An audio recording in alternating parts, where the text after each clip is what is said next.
What's going on, guys? My name is Tom and welcome back to my channel. As you may or may not know, I'm currently an architecture student and today I will be reacting to Graham Stephan's Finished Home in Nevada. If you don't know who Graham Stephan is, you should. He is a financial YouTuber, real estate investor, and overall saver of money. I will make sure I link to him in the description below, but make sure you watch this video first and obliterate the like button for the YouTube algorithm. And without further ado, let's jump into the video right now. So we'll start off with the outside of the home so we can get some of the basic stats out of the way. The home itself is just over 3,800 square feet, 4 bedrooms, 3.5 bathrooms, and 2 offices. When I was first showing this area, it was a complete construction mess and they hadn't even installed the brick along the driveway. But now, as you can see, everything is done, the landscape went in, and at night we have a few lights that turn the house into a spaceship. But I digress. Graham, I really hope that those are local materials so you're saving money on that shipping cost.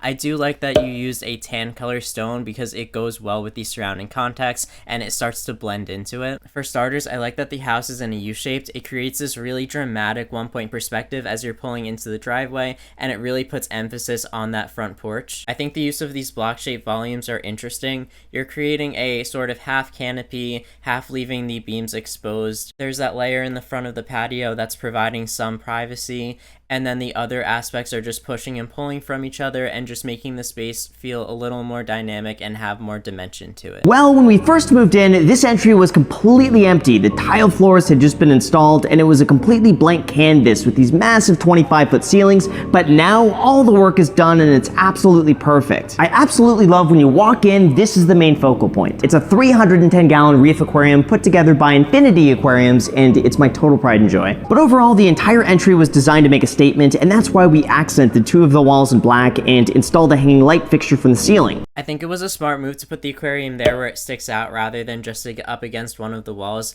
Aquariums are one of those things where you want people to see them and experience them, but it also adds a layer of transparency to the house. It's sort of creating this semi-private and semi-intimate space because when you go to greet your guests and they walk in, they can see the rest of the house, but they can't actually access it until they confront you and then you move them into the other parts of the house. Originally, when I first posted about the kitchen, it was a completely massive open space with a huge center island, waterfall countertops, and tall ceilings, but now it's completely transformed into this. The first item we got to address is the refrigerator. Now, originally, I waited until Black Friday to get a really good deal on a KitchenAid refrigerator that would perfectly fit this space, and it was scheduled to arrive within about 2 to 3 weeks. But little did I know that appliances were about to be on a severe back order due to inventory and supply chain issues. So for the last 6 months, we've been improvising with a small mini refrigerator from Amazon, and we somehow made that work for 3 people. Now, next to the refrigerator, we got more counter space along with some champagne and decorative candies, and then behind that, we have the pantry. Again, at first I was worried this would be too big and there would be no possible way to fill it all up, but somehow we've managed, and when people come over and they bring stuff that we don't end up using, it just kind of winds up here and we keep it. On this side, I'm building up a mini book collection. I'm also a stickler for making coffee, so we got a Keurig for anybody who wants to make coffee fast. Then we got the Ninja coffee maker that I prefer. The Wolf appliances also came included in the house, and I have to say this thing is incredible. I've never had anything with red knobs before, and even though Macy does most of the cooking, I could certainly appreciate the craftsmanship. And then over here we have the bane of my existence. Instead of having the candy walls like some of these mega mansions have, we got the budget version of that with candy jars. I like that the kitchen is actually pretty streamlined if you think about it. It's almost like an assembly line where you're starting with your refrigerator and your pantry, you're getting all the food, then you're taking that and moving it over to where you're cooking the food, and then you take that and you move it over, and then you're going into the dining room where you're then serving said food. So it seems very efficient rather than having your pantry way over here and then your fridge over here and then your stoves over there. Everything seems to be in order here. After that, we have one of my favorite designs in the entire house. Before, this is just a completely open space, and then we decided to paint the wall black to accent the room, along with a huge custom neon sign to smash the like button for the YouTube algorithm. Below that, though, I got a Mario piece of art that I purchased from an art dealer who was moving out of the state and needed to go and sell everything, and he offered this to me at such a good price that I couldn't turn it down. Next to it, though, we got a bar cart that was just recently brought over from the Educated Barfly as a housewarming gift. gift. And he brought over everything that we would need to make some really delicious mixed iced coffees. Oh, and the Dave Ramsey cutout was given to us by a subscriber, and he just constantly moves around the house and says new things. Finally, for the dining area, we got this really cool industrial wooden table topped off with a bowl centerpiece from Costco. I really like this contrast between the artwork and the dining table, because when you have that like formal dining table area, it's supposed to be very structured, very everything's in its place, orderly, and then on the wall you just have this super whimsical kid at heart artwork just hanging right next to it. So it makes a really fun and balanced atmosphere. And now we got the large living room over here. Again, here's what it used to look like before we moved in, and after a lot of work, here's what it looks like today. Now on the far end, we got the grand piano. I mentioned this before in a previous video, but this is something I have always wanted because ever since growing up as a kid, my mom had an upright piano passed down from family, and I would play it all the time. I don't talk about it too often, but I really enjoy playing the piano, and this is something I'd like to try to make some more time for. Then behind that, we have this entire wall painted black as an accent. I understand that this is not everyone's taste, but I really wanted to make a bold statement, and this entire wall was just a blank canvas to do something outrageous on. So we built this huge centerpiece out of 3x3 foot frames with the YouTube play button right in the middle. Now this is really one of those things where if you don't know YouTube, this just looks like a cool design, but if you are into YouTube, then you get it. Now next to the piano, it's really hard not to notice these two enormous bottles of Ace of Spades, which by the way,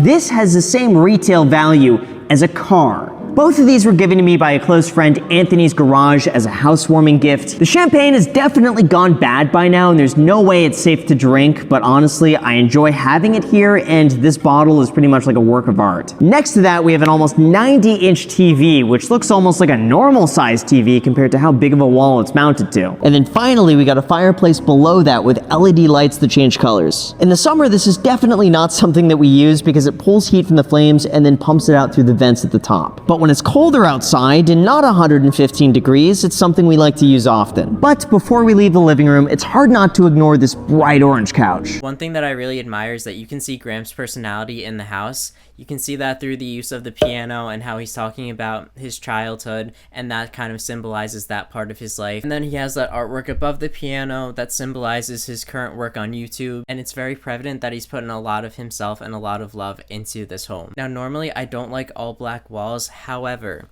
considering that the ceilings are extremely high, there's a lot of natural light coming into the space, I think it's perfectly acceptable to have them. I may have mentioned this in one of the other videos, but black tends to make spaces feel more tight, and that's really the last thing that we want to do in a home. And then as we walk towards the other side of the house, we got the main bedroom over here. On the left, we have two walk-in closets with barn doors that close them off. And then we have an oversized bathroom that's just insanely big. Like, here's what it used to look like before the home was completed, and now everything is completely finished, including blackout curtains, which we didn't have before. Now, in my previous video, I mentioned that this is such a terrible design because it ends up splashing water everywhere, and by the time the water actually hits you, it's kind of cooled off. Well, I did some research, and as it turns out, you can manually override the water heater and turn the heat all the way up to 140 degrees, and that's what I did. Then to go over the rest of the bathroom, we have two sinks with marble countertops, a full-sized mirror, and then on this side, we got an enormous bathtub that our lovely neighbors can look right into. I really like the barn doors. I think those are always a great touch. In terms of the situation with the water cooling off, the other thing that he could have possibly done is changed out his fixtures, because every fixture has a different rate of pressure. So if you got one with a higher rate, that means the water would get to you faster. Thus, it would still be a little warmer, but overriding the system and manually cranking up the heat also works as well. And then as you walk into the bedroom itself, you'll notice that we did a brick veneer against the back wall that might look kind of familiar because it's the exact same brick veneer that I used in my Los Angeles studio, and it's the exact same brick veneer that you're about to see in the garage. Anyway, we got a queen-size bed with two floor-to-ceiling nightstands on either end, we got a full-size dresser that runs the length of the wall, and we got a TV that happens to look disproportionately small for the wall. So, here's my opinion on brick veneers. I'm not the biggest fan of them. I think a brick should be a brick, and its original intent was for structural purposes first, aesthetics second. But when you use a brick veneer, you're just stripping all of its original core values away. And the other thing is, especially when you can tell that it's not real brick, I just think it looks a little tacky. in my personal opinion. Then on this side, we have Jack's editing room where he finishes all the videos for the second channel, The Graham Stephan Show, and this is what it looks like now. This is still a work in progress, but within about 2 months, all of this should be finished and used exclusively for our podcast, The Iced Coffee Hour. We got a handmade wooden table being delivered in the next few weeks. It's going to be coming out from this wall right here with some art right above it, and then maybe some other trinkets on either side to add to the shot. Now, you also might notice the ceiling. That was a failed attempt to use spray adhesive to glue foam padding for sound deadening, and within a few days they all started dropping off one by one. Yeah, you gotta get those soundproofing panels that have the wire on them, and they just hang down from the ceiling and create almost a drop ceiling effect. And then you can filter in lights in between the little openings that they have. I think it's a pretty good strategy. And then finally, we got the brand new finished office. Here's what it looks like before we closed on the house, and now here's what it looks like today. Now, as you walk in, you're gonna notice a third coffee maker, compliments of Terra Cafe, and I gotta say this one is absolutely incredible. Then below that, you might notice something familiar. It's the mini Amazon refrigerator that we used to use in the kitchen. I just threw it down here, and Macy filled it up with some coffee creamer and flavored waters for when I don't wanna walk to the kitchen. Then from there, we have a couch that I'm able to do most of my editing on, and it also doubles as the podcast studio for the Iced Coffee Hour. I then accented that with an aviation drawer to match the desk, along with the cheap light off Amazon that you just touch to turn off and on. I also bought several of these spotlights from Amazon and placed them around the room so that way on camera it gives a little bit more depth. We also have these really thick soundproof curtains throughout the entire room to block out any of the echo and completely block out the light so that when all of these are closed up, you're pretty much in complete silence. Then on this side of the wall, we got the whole desk set up with the light, the dinosaur skull, and the posters in the back. I'm really happy to have more space than my previous spot in LA, and it's so nice to be able to work and edit and film all in the same room. And finally, we got the one-car garage in the back. I had the same brick veneer installed throughout the entire back wall, and then I placed more of these spotlights behind the cars so that when you turn them on, it helps accentuate the space. I wanted to make this as much of a centerpiece as possible, so I installed a few pictures of the original GT40 Le Mans race in the 1960s and hung some Edison lights above to add a little bit more light to the space and really highlight this car as a background. I really like how curated his office, I'm gonna call this the studio, is set up. You already know how I feel about the brick veneer, so I'm not gonna get into that again.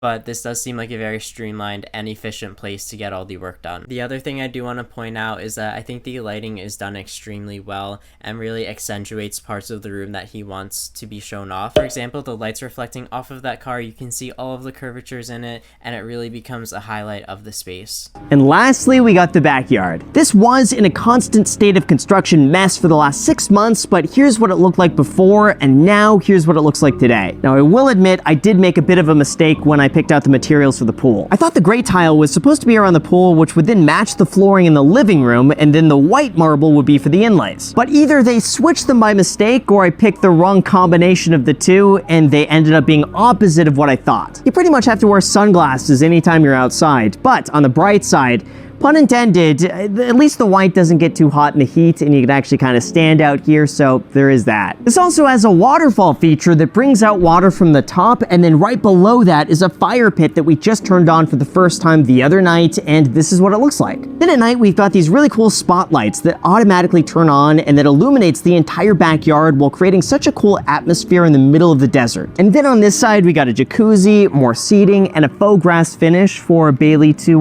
go to the bathroom on. Now, I didn't really realize how much direct sunlight this entire backyard gets, so I'm working on building a canopy over here to give us some sort of shade, because I gotta say, like, after 1 or 2 p.m., this entire backyard gets so hot and it's pretty much unusable with no shade, so this is the next thing we're working on. I mean, I don't have too many complaints about the backyard. It seems beautifully designed and a great place to hang out in. I really like the contrast between the water with that fire feature. The only thing that I'm gonna say is that the architect should have done a sun study, and then he would have known that that backyard is going to get way too hot because of the direction and angles of the sun and where it moves in correlation to where the house is positioned.